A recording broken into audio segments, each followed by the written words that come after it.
Setiap kejayaan memiliki puncaknya dan setiap bisnis memiliki tantangan yang tak terduga. Beberapa perusahaan yang pernah berjaya di puncak industri kini hanya tinggal kenangan dalam sejarah. Berikut penjelasan di balik jatuhnya kejayaan perusahaan kamera Polaroid. Kali ini kita akan membahas kasus pilot yang terjadi pada perusahaan instant kamera Polaroid. Polaroid Corporation didirikan pada tahun 1937 oleh Edwin Hubert Land, seorang ilmuwan dan inovator asal Amerika Serikat. Perusahaan ini yang awalnya berfokus pada teknologi filter polarisasi yang digunakan dalam kacamata hitam, kaca depan mobil, dan aplikasi militer selama Perang Dunia Kedua. Inspirasi utama Edwin mengembangkan Polaroid ialah anak perempuannya, yang menanyakan, "Ayah, kenapa aku tidak bisa melihat fotonya sekarang juga?" Dari situ, Edwin mengembangkan Polaroid Instant Camera. Revolusi besar terjadi pada 1948 ketika Polaroid meluncurkan kamera instan pertama di dunia, yaitu Polaroid model 95. Teknologi ini memungkinkan pengguna untuk mendapatkan foto dalam hitungan detik tanpa perlu diproses di laboratorium.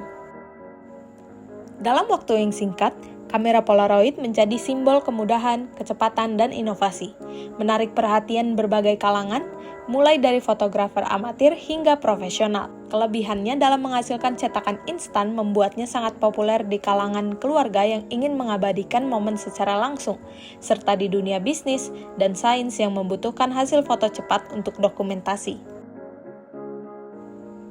Bahkan, para seniman dan fotografer ternama seperti Andy Warhol sering menggunakan Polaroid untuk menghasilkan karya yang unik dan spontan.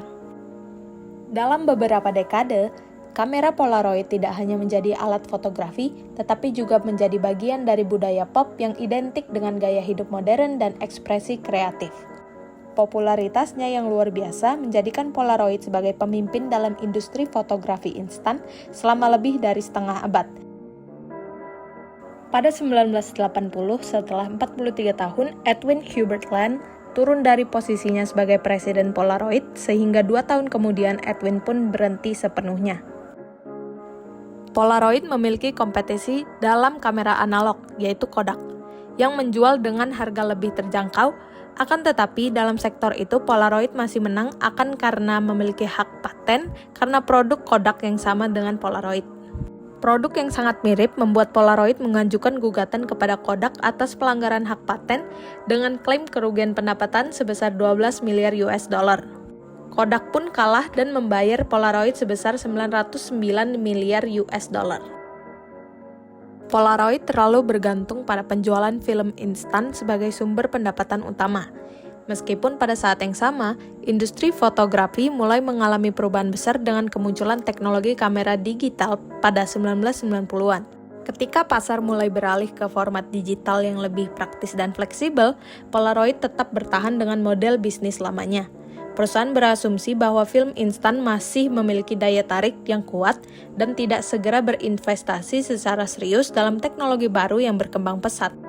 Sejak tahun 1988, Polaroid Corporation menderita kerugian dan menyatakan diri bangkrut pada 12 Oktober 2001. Kerugian Polaroid dimulai pada tahun 1988 ketika mereka membeli kembali saham, menciptakan program kepemilikan saham oleh karyawan, dan berhutang untuk menghindari pengambil alihan perusahaan oleh Shamrock Holdings, grup investor yang dipimpin oleh Roy E. Disney. Ketika kamera digital semakin murah dan mudah diakses oleh konsumen, penjualan film instan Polaroid mengalami penurunan drastis. Sementara, kompetitor seperti Sony, Canon, dan Nikon beradaptasi dengan cepat dan meluncurkan produk digital berkualitas tinggi.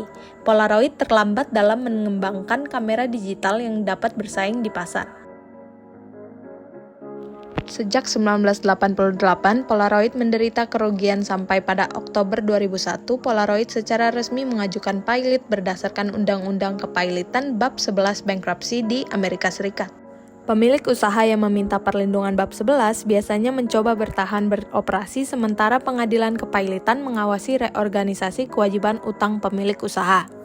Pengadilan dapat mengabulkan pembebasan seluruh atau sebagian utang dan kewajiban perusahaan sehingga perusahaan bisa memulai lagi usaha dari awal. Terkadang bila utang pemilik usaha melebihi aset yang dimiliki, di akhir prosedur kepailitan, pemilik usaha sudah tidak punya apa-apa lagi. Semua hak dan kepemilikan dari pemilik lama berakhir dan perusahaan yang sudah selesai direorganisasi menjadi hak milik kreditor.